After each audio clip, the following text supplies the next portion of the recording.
Pourquoi ce sentiment vis-à-vis du futur? Pourquoi traitons-nous notre moi futur comme s'il s'agissait d'une personne différente? Une partie du problème réside dans le fait que nous ne pouvons pas accéder aux sentiments et aux pensées de notre moi futur. Quand nous pensons à notre moi futur, nos émotions et nos besoins futurs n'ont pas l'air aussi réels et impérieux que nos désirs présents.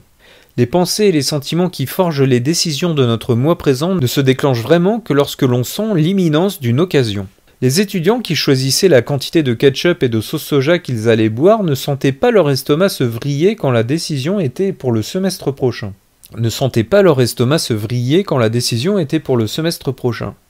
Quand ils donnaient généreusement le temps de leur mois futur, les étudiants n'étaient pas bombardés de pensées concernant leur grand match du week-end, ni de stress lié aux examens de la semaine suivante. Sans les signes internes de dégoût et d'anxiété, nous n'arrivons pas à deviner ce que nous aurons envie de faire dans le futur. Des images du cerveau montrent que nous utilisons même différentes régions cérébrales pour penser à notre moi présent et à notre moi futur. Quand les gens imaginent s'amuser dans une expérience future, les zones du cerveau normalement actives quand on pense à soi-même sont étonnamment passives. C'est comme si nous imaginions quelqu'un d'autre admirer ce coucher de soleil ou savourer ce dîner. Il se passe la même chose quand on demande aux gens de considérer si certains traits caractérisent leur moi présent ou leur moi futur. Quand on réfléchit à son moi futur, les régions cérébrales qui sont activées sont les mêmes que lorsque l'on considère les traits de caractère de quelqu'un d'autre. C'est comme si nous observions une personne de l'extérieur pour décider ce qui est vrai à son sujet plutôt que de regarder à l'intérieur pour décider ce qui est vrai à notre sujet. Cette habitude du cerveau de traiter notre moi futur comme s'il s'agissait d'une personne différente entraîne des conséquences majeures pour le self-control. Des études montrent que moins le système d'autoréflexion de votre cerveau est engagé lorsque vous considérez votre moi futur, plus vous risquez de dire « va te faire voir » à votre moi futur et oui à la gratification immédiate. Une organisation caritative utilise l'optimisme du moi futur pour la bonne cause. Une économiste de l'université d'Arizona, Anna Briman, s'est demandé s'il y avait moyen que les organisations à but non lucratif tirent parti de la tendance des gens à croire leur moi futur plus magnanime que leur moi présent. Pourrait-elle exploiter ce parti pris en faveur du moi futur en demandant aux gens de promettre l'argent de leur moi futur plutôt que de donner l'argent tout de suite? Elle a travaillé avec Diakona, une organisation caritative suédoise qui soutient des projets de développement durable dans des pays en voie de développement. Leur but était de comparer deux stratégies de collecte de fonds différentes. La stratégie « Donner plus aujourd'hui » demandait aux donateurs actuels d'augmenter leurs dons mensuels automatiques à partir du paiement suivant. La stratégie « Donner plus demain » leur demandait aussi d'augmenter leurs dons mensuels, mais cela ne commencerait que 2 mois plus tard. Les donateurs qui ont reçu la demande « Donner plus demain » ont augmenté leurs dons par 32% de plus que ceux qui ont reçu la demande « Donner plus aujourd'hui ». Quand il s'agit de notre self-control, nous devons être prudents vis-à-vis de ce que nous attendons de notre moi futur.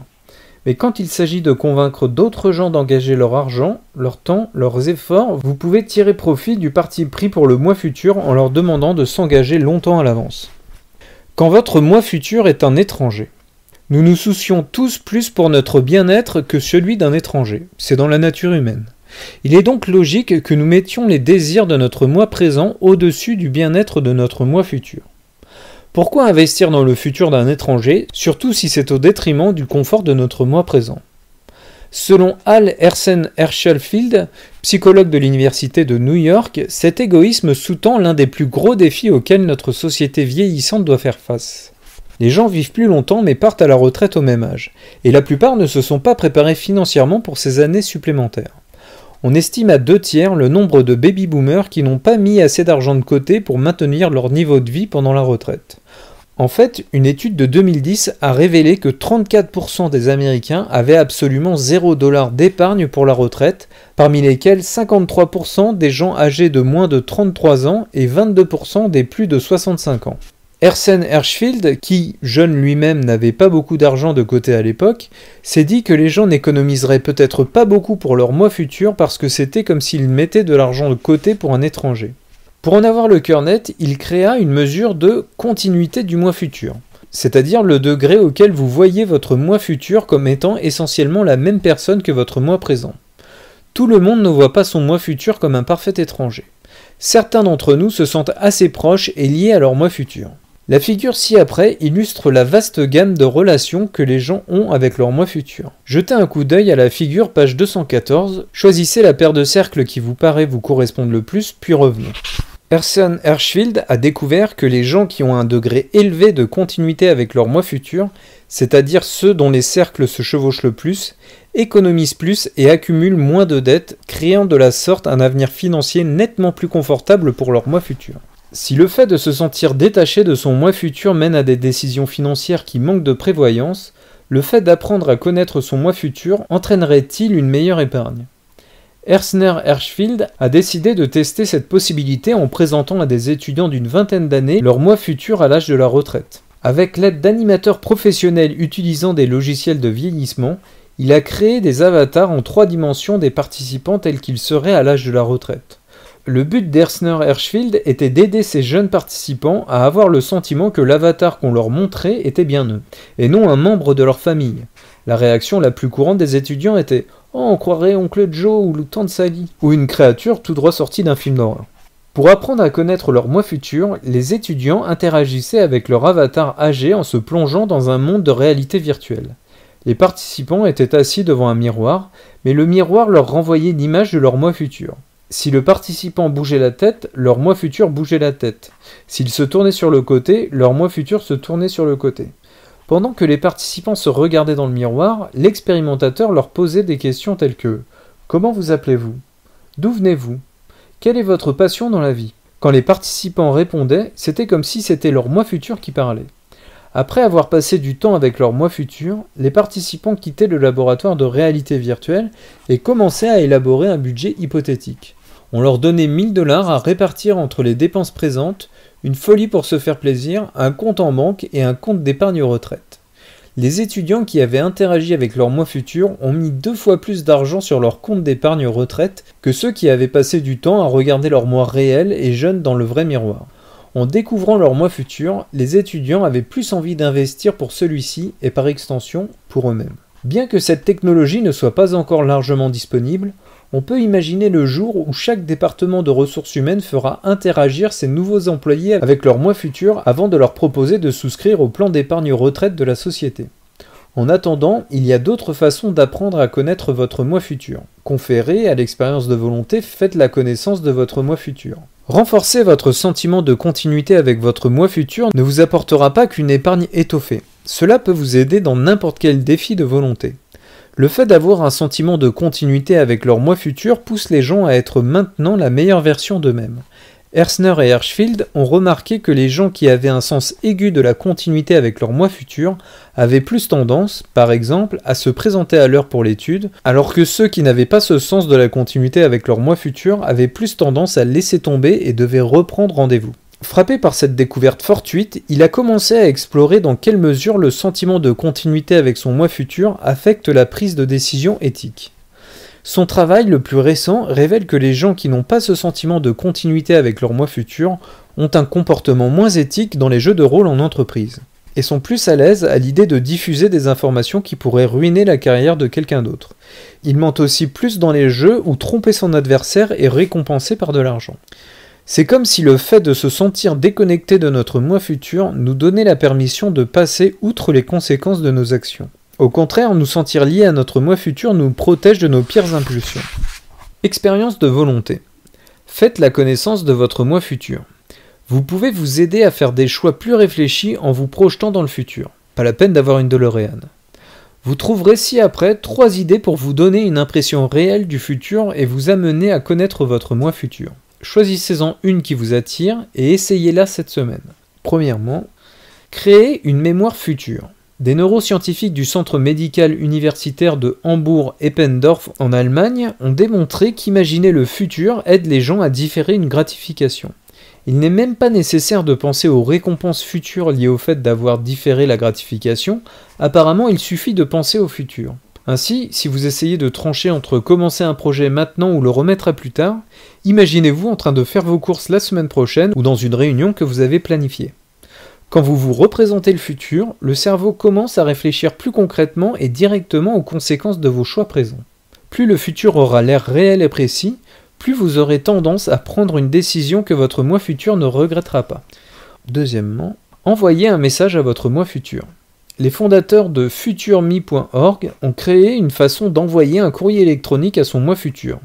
Depuis 2003, ils conservent des emails que les gens s'écrivent à eux-mêmes et ils les livrent à la date choisie par l'émetteur. Pourquoi ne pas profiter de l'occasion pour réfléchir à ce que votre moi futur fera et à ce qu'il ressentira par rapport au choix que vous faites maintenant? Décrivez à votre moi futur ce que vous allez faire maintenant pour vous aider à atteindre vos objectifs à long terme. Quels sont vos espoirs pour votre moi futur? Quel genre de personne pensez-vous devenir? Vous pouvez aussi imaginer votre moi futur juger rétrospectivement votre moi présent. De quoi votre moi futur vous remercierait-il si vous pouviez vous engager à le faire aujourd'hui? D'après le psychologue Hal Ersner-Hershfield, il vous suffit de penser à ce que vous vous écririez dans une telle lettre pour vous sentir plus connecté à votre moi futur. Troisièmement, imaginez votre moi futur. Des études montrent que le fait d'imaginer votre moi futur peut augmenter la capacité de volonté de votre moi présent. Au cours d'une expérience, on a demandé à des accros du canapé télé d'imaginer soit une version espérée de leur moi futur qui ferait régulièrement de l'exercice, rayonnerait de santé et déborderait d'énergie, soit une version redoutée de leur moi futur, passive et souffrante de multiples conséquences de leur inactivité sur leur santé. Les deux visualisations les ont tirés de leur canapé et, 2 mois après l'expérience, ils faisaient plus d'exercice physique qu'un groupe de contrôle qui ne s'était pas projeté dans le futur. Pour votre défi de volonté, pouvez-vous imaginer une version espérée de vous-même engagée dans sa volonté de changer et en récoltant les bénéfices? Ou une version de votre moi futur souffrant des conséquences de n'avoir pas changé? Laissez-vous imaginer tout cela dans les détails, représentez-vous ce que vous sentirez, à quoi vous ressemblerez et quelles seront vos fiertés, votre gratitude ou le regret que vous aurez par rapport à vos choix passés. Un temps pour attendre et un temps pour céder. Jusqu'ici, nous avons présumé qu'il est toujours préférable de différer une gratification. Mais est-ce vraiment le cas?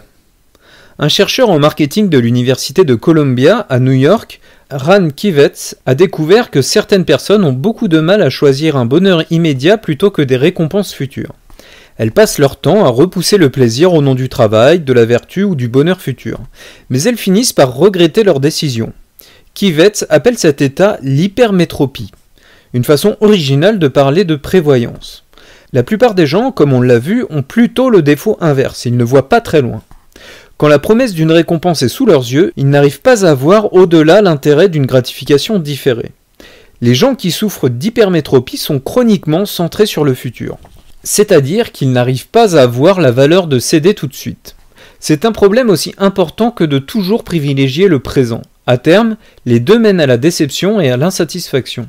Pour les gens qui ont du mal à dire oui à la tentation, céder demande autant de self-control que pour nous autres dire non. Ils doivent prendre le contre-pied de chacune des stratégies décrites dans ce chapitre. Les gens hypermétropes, contrairement à la majorité qui est myope, doivent se préengager à se faire plaisir. Par exemple, vous pourriez choisir le chèque cadeau plutôt que le remboursement en liquide quand vous récupérez des points de récompense accumulés avec votre carte bancaire. De la sorte, vous serez obligé de vous faire un cadeau plutôt que d'engranger cet argent pour une urgence future. Toutefois, vous devez aussi faire attention à ce que le chèque cadeau ne finisse pas dans un tiroir de la cuisine parce que ça n'a jamais l'air d'être le bon moment de faire une folie. Vous pouvez aussi utiliser une autre formulation pour vous aider à prendre de meilleures décisions, exactement comme les gens qui veulent éviter de céder à une gratification immédiate. Plutôt que de buter sur le coup d'un petit plaisir, l'hypermétrope doit reformuler la chose comme un investissement. Imaginez par exemple le plaisir que cela va vous rapporter à l'avenir, ou bien pensez que vous devez passer par là pour vous remettre d'attaque pour le travail. Les spécialistes du marketing ont bien conscience de ce besoin et positionnent avec plaisir leurs produits de luxe de manière à réduire la culpabilité des consommateurs. Et quand vous imaginez comment vos décisions d'aujourd'hui vont affecter le bonheur de votre moi futur, vous devez imaginer le regret que vous ressentirez si vous ne vous faites pas plaisir aujourd'hui. Je l'avoue, il m'arrive parfois d'être un peu hypermétrope moi-même. Quand je dois me souvenir de me faire plaisir, je repense à une bouteille de champagne que j'ai transportée avec moi pendant 5 ans. Elle m'avait été donnée par ma supérieure hiérarchique quand j'avais reçu une bourse d'études pour poursuivre un master.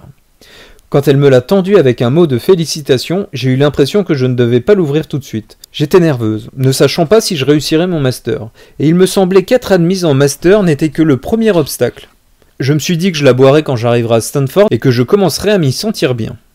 Alors la bouteille a traversé tout le pays avec moi, de Boston au nord de la Californie. J'ai fait mon trou dans le département de psychologie, mais j'avais toujours l'impression que ce n'était pas le bon moment pour boire le champagne. Je n'avais encore rien fait qui mérite qu'on trinque. Peut-être à la fin de la première année, ou quand je publierai mon premier papier. Eh bien, cette bouteille de champagne a déménagé avec moi 4 fois. Chaque fois que je la mettais dans un carton, je pensais « Je pense que je mériterais de la déboucher quand j'aurai franchi le prochain obstacle ». Ce n'est qu'après avoir soutenu ma thèse et reçu mon diplôme que j'ai enfin sorti la bouteille. À ce moment-là, le champagne était devenu imbuvable. En vidant la bouteille dans l'évier, j'ai fait le vœu de ne jamais plus laisser une bouteille se perdre et de toujours célébrer la moindre étape importante. Sous le microscope. Êtes-vous trop prévoyant pour que ce soit vraiment bien pour vous ? Avez-vous du mal à lever le pied au travail parce qu'il y a toujours quelque chose de plus à faire ? Vous sentez-vous anxieux ou coupable à l'idée de dépenser de l'argent au point que vous avez du mal à acheter plus que le strict minimum ? Vous arrive-t-il de repenser à ce que vous avez fait de votre temps ou de votre argent et de vous dire que vous auriez dû penser un peu plus à votre bonheur d'alors plutôt que de toujours le repousser à plus tard ? Si c'est le cas, prenez les expériences de volonté de ce chapitre et transformez-les en stratégie pour vous faire plaisir. Et essayez de ne pas remettre ça à plus tard, d'accord ? Un dernier mot. Quand nous envisageons le futur, notre imagination nous fait défaut de plusieurs manières prévisibles. Les récompenses lointaines nous semblent moins irrésistibles, alors nous choisissons les gratifications immédiates. Nous n'arrivons pas à prévoir comment nous serons tentés ou distraits, si bien que nous tombons classiquement dans le piège d'abandonner nos objectifs. Pour prendre de meilleures décisions, nous devons mieux comprendre et soutenir notre moi futur. Et nous devons nous rappeler que le moi futur qui recevra les conséquences des actions de notre moi présent sera, et pour cause, toujours nous et qu'il appréciera beaucoup l'effort. Résumé du chapitre. L'idée principale. Notre incapacité à voir clairement le futur nous mène clairement à la tentation et à la procrastination. Sous le microscope. Comment une récompense future perd-elle de la valeur à vos yeux ? Par rapport à votre défi de volonté, demandez-vous quelles sont les récompenses futures que vous sacrifiez à chaque fois que vous cédez à la tentation ou à la procrastination. Attendez-vous votre moi futur ? Y a-t-il une tâche ou un changement important que vous remettez toujours à plus tard dans l'espoir qu'un vous futur doté de plus de volonté s'en chargera ? Êtes-vous trop prévoyant pour que ce soit vraiment bien pour vous ? Trouvez-vous plus difficile de faire plaisir que de résister à la tentation ? Expérience de volonté. Attendez 10 minutes. Imposez-vous ce délai obligatoire de 10 minutes avant de céder à la moindre tentation. Pendant ces 10 minutes, mettez cette tentation sur la balance en face de la récompense que vous aurez à long terme si vous ne cédez pas. Baissez votre taux d'actualisation. Lorsque vous êtes tenté d'agir à l'encontre de vos intérêts à long terme, dites-vous que céder à la tentation équivaut à abandonner la meilleure récompense à long terme possible. Préengagez votre moi futur. Créez une nouvelle position par défaut, faites en sorte qu'il vous soit plus difficile d'inverser vos préférences ou motivez votre moi futur avec une récompense ou une menace. Faites la connaissance de votre moi futur. Créez une mémoire future, écrivez une lettre à votre moi futur ou, simplement, imaginez-vous dans le futur.